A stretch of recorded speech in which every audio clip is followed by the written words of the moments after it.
What's up guys, welcome back to Steve's RC, and today is a very special video because we're taking a look at the all new NX20. Let's get right to it.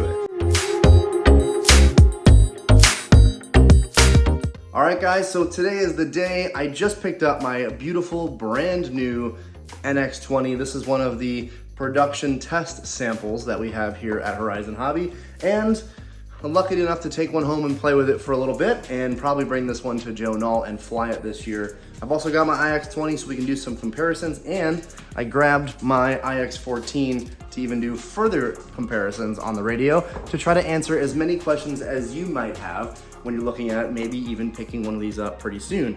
These will be available very soon. It is now April, the end of April, and you should be seeing these on the shelves in May sometime. So guys, not too far away. Now, first things first, let's talk about price. Out of the gates, this radio is a $1,299 radio. Now, it sounds very expensive, and it is. It's a 20-channel, fully decked out flagship Spektrum radio.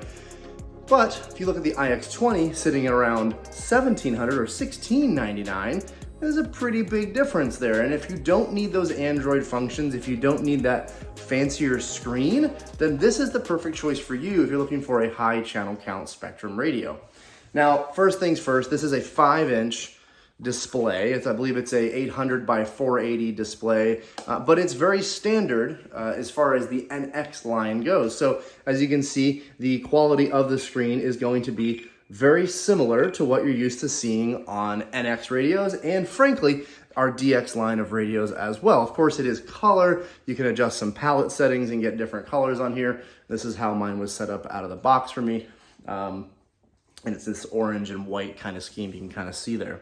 Now, I will say the familiar roller click wheel is there. This is a rubber coated wheel, just like you'd see on higher end DX radios of yesteryear, and the familiar buttons on the side. You've got your back button, your clear button, and your function button on the side. So the same exact layout. So if you're a hardcore older Spektrum guy, meaning you've been with Spektrum for a while, this is definitely going to be very familiar to you.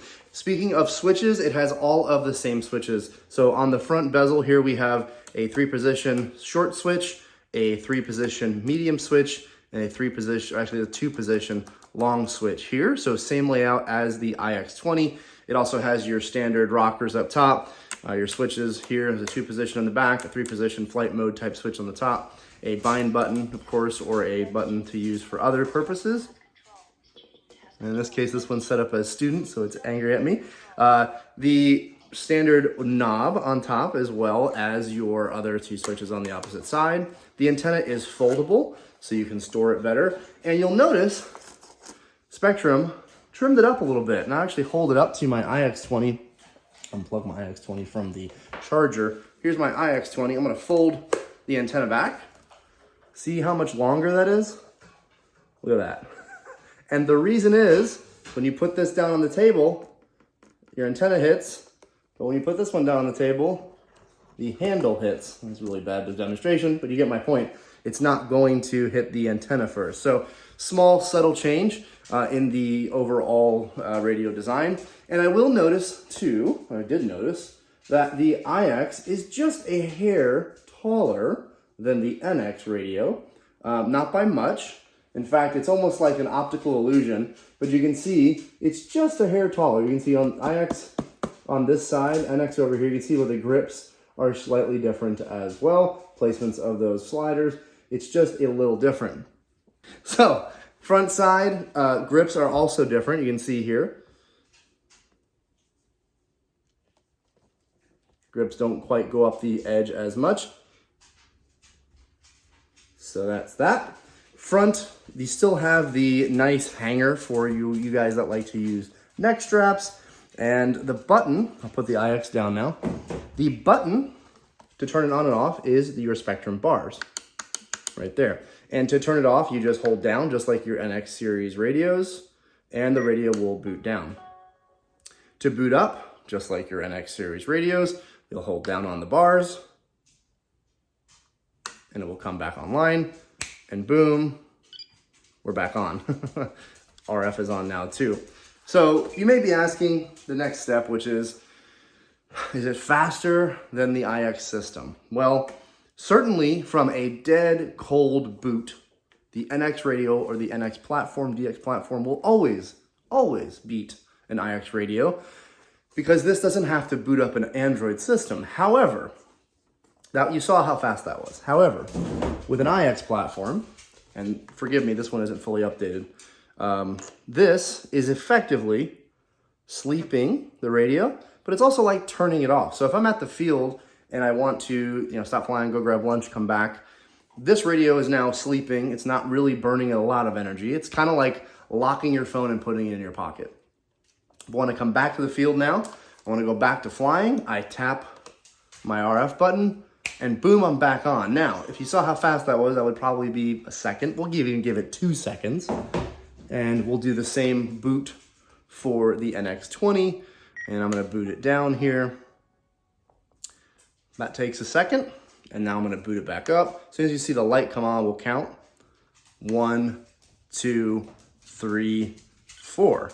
So we're back on within 4 seconds. But again, your battery life should last a little longer than your IX series counterpart. So if that's important to you, battery life should be, and I've yet to test it, but it should be longer, just like it was longer on our DX platform radios. Now, the battery in here is a 1S, just like the IX series. It does not mean that because it's 1S, it's lower power. It's just the way the system operates. It's a 1S 10,500 milliamp battery pack. Gimbals. Gimbals are Hall effect gimbals. You may see the word magnetic encoder on the website. That just means Hall effect. You're used to hearing the word Hall effect. It's a magnetic sensor pickup versus more of an analog pickup or the standard potentiometer pickup that you see in older radios. So you're gonna see this in the IX14, the IX20, and other higher end radios. You're not gonna have aluminum gimbals in the NX20. There is not an SE version at this time, but there is an SE version of the IX20, which is gonna give you a couple of more whiz-bang type stuff, a different case, but also those aluminum Hall effect gimbals. These are just the standard gimbals that are offered within the IX platform. So if you're used to those style gimbals, well, guess what? They're the same, or at least they feel the same. There may be some minor differences. I've not asked the engineers. On the back side, you do have the sliders over here. So these are the same as you would see on the IX20 platform. So that's the same. Okay, so let's talk about volume. Now, I have grabbed my decibel meter, and it's the same decibel meter that we plan on using at Joe and All this year for the Erratics competition. If you're gonna be there, go definitely down to the 3D line Thursday night, 10 p.m. Erratics 3D Throwdown. Make sure to sign up on rcnation.com. To become a pilot if you're going to be down there. But anyway, long story short, that was a shameless plug. I apologize. This is the decibel meter, and it should give us an idea of just how loud this NX speaker is. And then we'll do the IX just to compare the two. This isn't scientific. This is me holding it roughly the same place. We'll give it a shot. I'm going to go ahead and turn this on, show you guys that it is indeed working as I talk louder and working as I talk quieter. And I will go ahead and turn on maximum, meaning it will capture the maximum audio or the maximum volume in the room. I'm gonna be quiet for a second, let this calibrate down, and then we're gonna go ahead and just adjust the volume up and down, and it's gonna say volume 100. It'll give us an idea of how loud it is. So let's go ahead and get to that right now.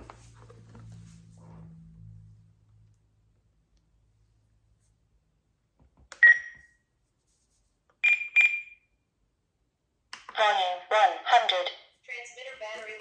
So guys, 93 decibels. So IX20, I do have it plugged in because it was just dying. I haven't used this radio in a few days, actually a few weeks. It's been almost several months since I've turned this thing on. It's still at 10%.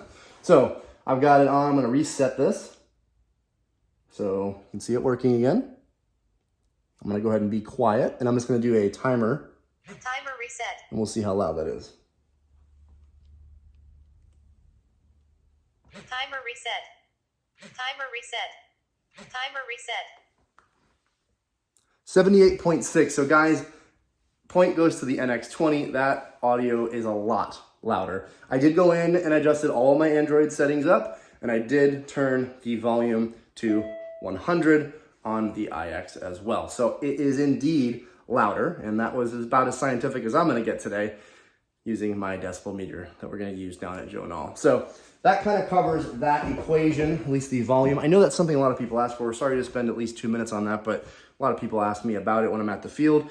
And when you're down at an event, if you do go to events, you really want that volume. You want to hear your counter, you want to hear your countdowns, your timers, your telemetry alerts, and all that. So speaking of telemetry, the next thing on my list was talking about the differences between the IX and the NX. We don't have the ability on this to do text to voice, meaning on the IX you can type in, say, Jolly Rancher when it hits a certain timer, right? The NX is all back to the preset style voice activations or the voice commands. So you're still gonna have things like it'll call out telemetry for you. It still has all that, but you're gonna be utilizing the preset voice commands. You will not be able to have it say something silly or whatever customization you like. So that is the nice point to the IX on that situation. But ultimately, it will still do what you want. Now, when it comes to the roller system, very similar, right? A lot of us have seen this, and I'm just gonna pull this a little closer for you guys, but same exact setup. Here's servo setup, travel, here's sub trim, reversing menus, speed menu, absolute travel menu. Here's my channel naming, servo balancing. So all that's there. Here's my rates and expo. So all of this will look very, very familiar to you guys. Throttle cut, throttle curve, analog switch. I'm not gonna go through all these, but you get the point. This is gonna be the most familiar for those of you that have been in the DX and NX platform as you're coming up. Next question I get a lot, why the heck do I need 20 channels? Now, if you're watching this, you're probably like, yeah, dude, I need 20 channels. I fly jets, or I fly scale, or I know what I'm doing. Now, I did get a lot of questions today, and I always get this question, frankly. Why do you need 20 channels? Why do you need 14 channels? I fly 4 channels. I fly aileron, elevator, rudder, throttle, flaps. That's 5. What do you need the rest for? Now, well, for those of you that don't know, each time you have let's say you have a complex wing, I'll use my Stuka. People call me Stuka Steve. You guys get it. My Stuka has an aileron servo. Let's just talk about the left wing. 1 aileron servo and 3, count them, flap servos. So they take up a channel apiece. And so that eats up channels really quickly. And I'm running a power safe, I think a 20 channel power safe on that airplane, and I'm almost stacked full because every little servo plug. Now, could I Y the 2 flap servos together, or 2 of the flap servos on each side? Sure, 100% could. Do I lose some of the ability to adjust those individually when I do that? Absolutely. So when you count that, think of it, you have 1 aileron, 2 aileron, and 6 flaps. That's a lot right there. That's 8 channels. Now we have a throttle channel. I have a choke channel. That's 9, 10. We're already at 10. I have 2 elevators. So that's 11, 12. We're at 12. I have 1 rudder. That's 13. I have a siren, that's 14. I have a bomb drop, that's 15. You guys get the point. It adds up really quickly. And that doesn't count if you want to do, if you have a landing gear, that would be 16. So the Stuka doesn't have landing gear, they're always down. But anyway, you get the point. If you fly RC enough, you will eventually realize that your 9 channel, 8 channel, 7 channel isn't adequate anymore. And that's why you need a 20 channel radio. So just my short little spiel there. So let's get back into the feature set here. Okay, so let's talk about the back of the radio. Now, if you've seen an IX14 or IX20, they kind of look a little similar, right? So I'm holding the NX20 in my hands here. You have a headphone jack. So for those of you that like to wear like an earbud, you can do that. So you're at the field again. If you're a little hard of hearing, that's a great thing to have an earbud in there, and you can have all the call outs right to your ears. You have a serial port, which is similar. You see this on IXs all the way down, even to the IX12 had this. You see this is my 14 there. That serial port is used for third-party modules, we say. The easiest one that comes to mind, if you're into FPV, or if you've ever flown like the Team Black Sheep module, that would plug into that port. There's actually a cable for that. We also then have an SD slot, so micro SD, very standard. And we have our USB-C, and I have a this magnetic adapter comes with it. I'll pull it out for you guys, but okay, you know what? I won't pull it out. You guys will believe me. It's a USB-C, meaning there's, it's this newer standard of USB, and it's got a magnetic adapter so that it just clicks on, and then when you pull the radio off the bench, the magnet comes out. Nothing fancy there. Magnetic stuff's been around a while, and the magnet piece just stays in, just like my IX20, and I think my IX14 also have that. So it's a pretty standard thing Spectrum's been doing for a while. That's the back of the radio. You do also have bosses here, 1, 2, 3, 4, to mount stuff to the back that you can actually screw into it.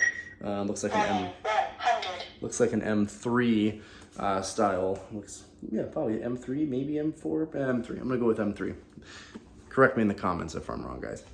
So, gimbals. Gimbals, again, we talked about, but you do have all the same adjustments. They're all in the front of the radio. You pull this plate out, you pull some of these rubber stoppers out, and you can do your adjustments, tension, ratchet, that sort of thing. Really easy to get to on the front of the radio. That's pretty much the back. The battery is bolted in. There's a cover here. This unbolts, and the battery's back there too if you want to get it out. You can replace it. Of course, you can have backups. It's also nice with an NX. It's a quick change out. You can put a new battery in and rock and roll. However, I will say the battery life will last a pretty long time. So excited to see that. I'm gonna go ahead and mute this guy so we're not screaming at it here.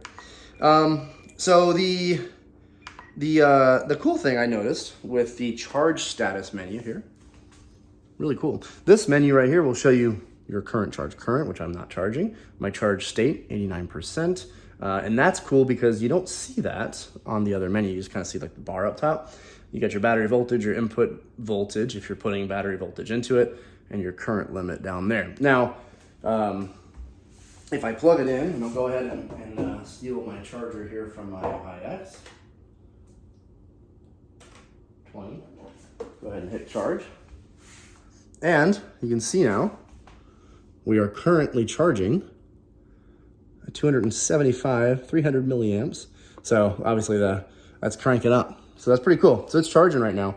Charge state, we got the input voltage now at 4.8 volts. So we know we are charging, and I'm charging, guys, off of the Spektrum Smart Checker, which I fully recommend to everybody. Plug in the USB, plug in a smart battery, turn it on to USB charge, and you can charge your radio. The other cool thing about that is you can stick it in your pocket and put your magnetic connector on the radio and go fly while it's charging. Really nice feature if you don't use that. So we're charging there. All the menu though, guys, really similar. So this is a silly question I get at the field a lot, which is like, hey, how do you go from this menu, this side, and oh, by the way, when you're charging, you get a little battery meter there, kind of cool. Is when you're at this menu, how do you go to your models? Is these two right here. Boom. We're in the models. The reason I'm showing you guys that is just the acro, add new model, add new bind and fly, and add new from template. Now, when you add new bind and fly, it's going to bring you to this menu, and you can then go, oh yeah, I've got a Hanger 9, and I've got alleys set up for the FX Cub. I got the P4730cc. It looks like we need to add some more of these Hanger 9 planes in there. But you can do that. You can add the bind and flies. A lot of obviously the E-Flight side, the Hobby Zone side, the Blade side is going to make that really nice. If you find the model, import it. You don't have to do any of the radio setup if you're not comfortable doing that, or you just are lazy, frankly. So anyway, I wanted to do a little comparison now between this and the IX14, just in ergonomics.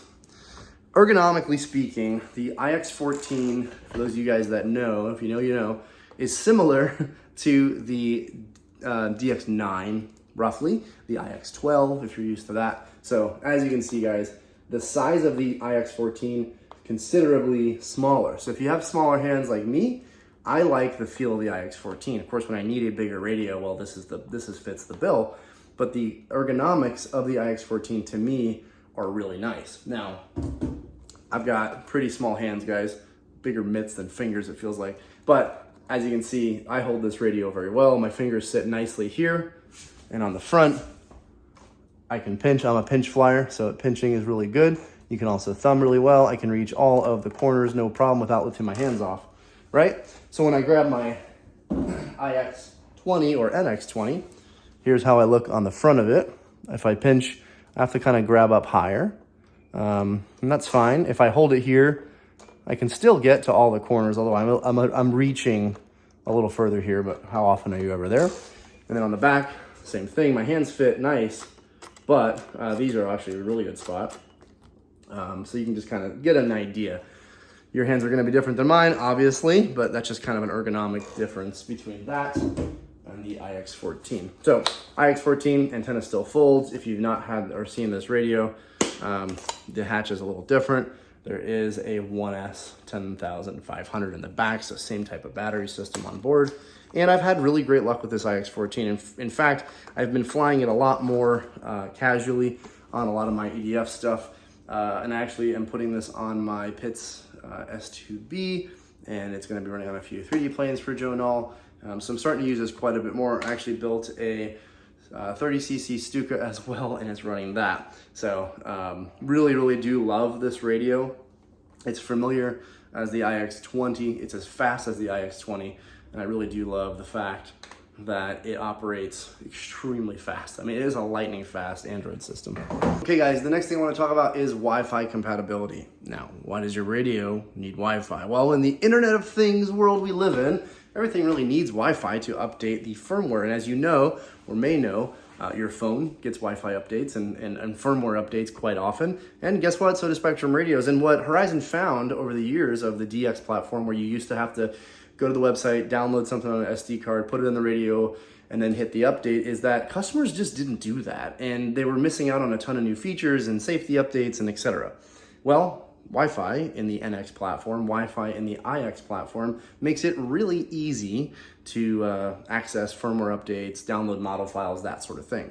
So on this radio, and I'm actually gonna go back here, I was already in the menu, but if you go into system settings, you'll see Wi-Fi utilities. Now, if you click Wi-Fi utilities and you see this menu, you're gonna then see connect to a network.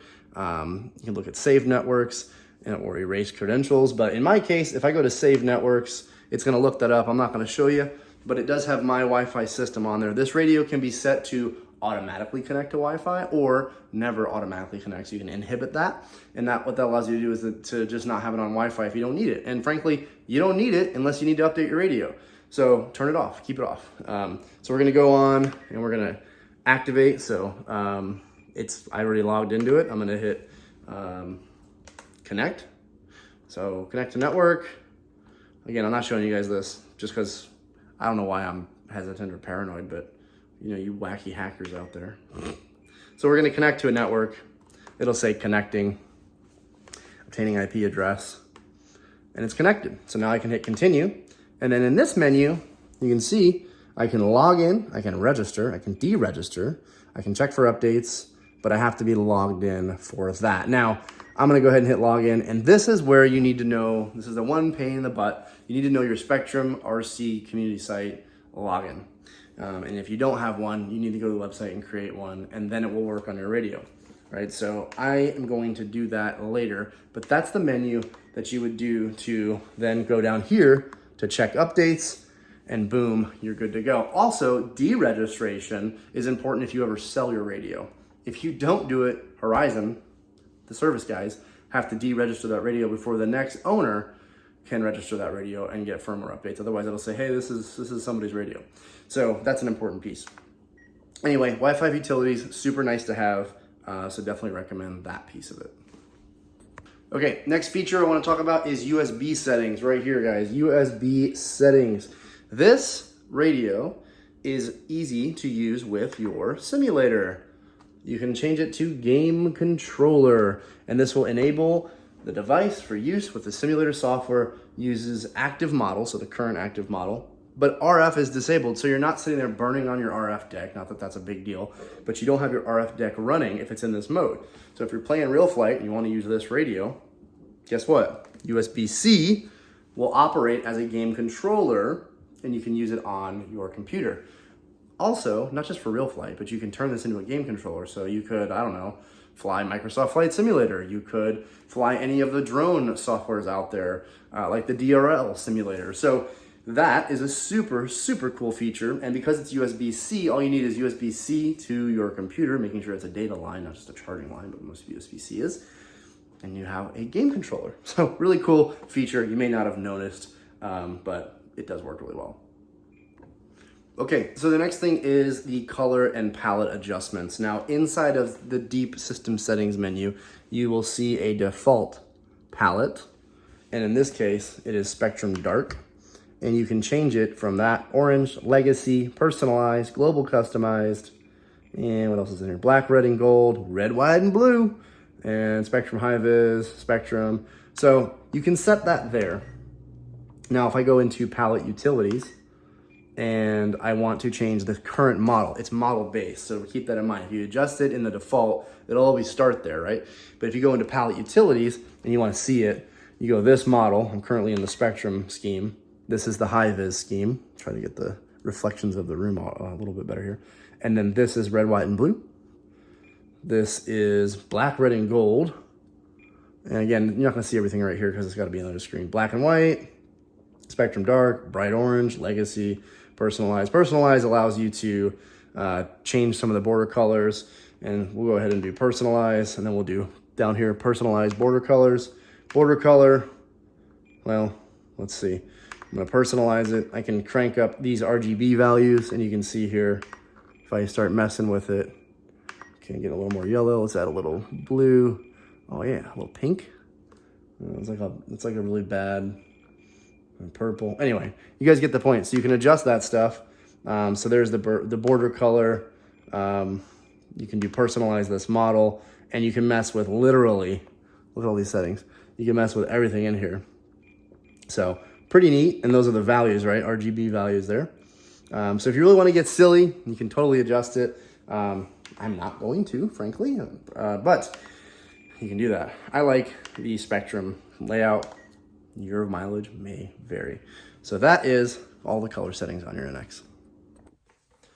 All right, guys, the last but certainly not the least feature I want to talk about is the smart technology. Now, I can't show it to you without being hooked up to an airplane that has smart technology on board, but rest assured, if you're using a smart battery, if you're using a Avian Smart ESC, all that data is going to work flawlessly, of course, with the NX20 as it does with all the other NX products, IX products out there. You're going to get the readout. You're going to be able to see if you're using a smart battery and a smart ESC. You're going to be able to see cell voltage, down to cell voltage in your battery on your radio. You're going to get FET temperature. You're going to get RPM. You're going to get current. There's all kinds of things you're going to get that's just a plug of a battery or a flip of the switch to turn your aircraft on. There's no additional telemetry wires needed. It kind of goes, I don't need to do the whole smart technology pitch probably, but for those of you that are used to telemetry where you have to wire in a voltage line and wire in other pieces, other sensors, it doesn't really exist anymore. Just plug it in and go. Of course, certain things like GPS or pitot speed or you name it, there's lots of other things. There's some JetCat sensors that still work. So if you're a jet guy, you're going to get, different telemetry. But for the average user, smart technology really makes everything so much easier. And of course, the NX20 will work with that. So the last thing I wanted to do in this video is just kind of talk about would I personally spend my money and buy an NX20? Now, for those of you that know, I work for Horizon, so there's a little bit of a bias there, and frankly, I have this radio now, so I don't have to use my own money, but it has to go back at some point. It's a test radio. But would I buy it? The answer I have is a little complex, but it's as simple as this. If I'm looking for a high channel count radio and I don't want to spend IX money, meaning $16.99 or higher, and I want to be on a little bit more of a budget, the NX20 is perfect and fits that bill exactly.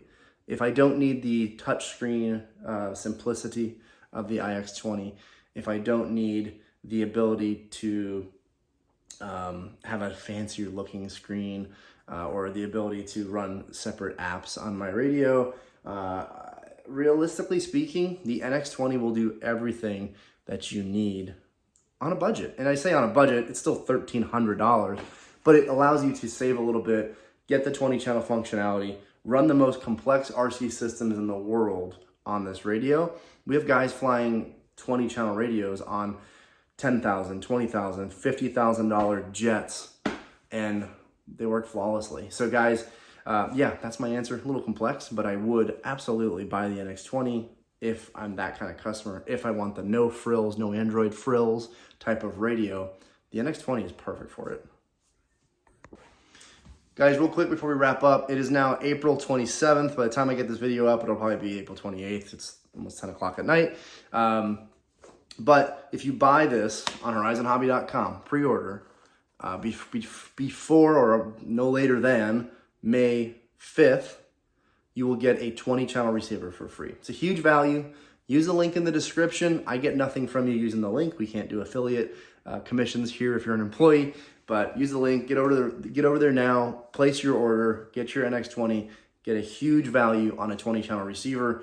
Don't want to miss out on that awesome launch deal. I can't believe we're actually doing that, so really good deal there. But it gets you set up right. It gets you already into a 20 channel receiver for your next build. So guys, I think I'm covering everything. I'm gonna take a quick pause. If you see me back here, that means I forgot something. And if not, don't forget to like and subscribe. I have not done this channel in a while. I have been doing my barbecue channel. It's Smoking Meats. I'll put a link in the description if you care to see any barbecue content from me. But guys, I've had fun. Thank you for watching. Thank you for subscribing. And we'll hopefully see you at Joe Null this year. I'll be down on the 3D line in a camper all week long. So don't forget to come by the Spektrum booth that will be down on the 3D line. We'll also have a booth on the E line for all of E-Flight and Spektrum, Real Flight, and that sort of thing.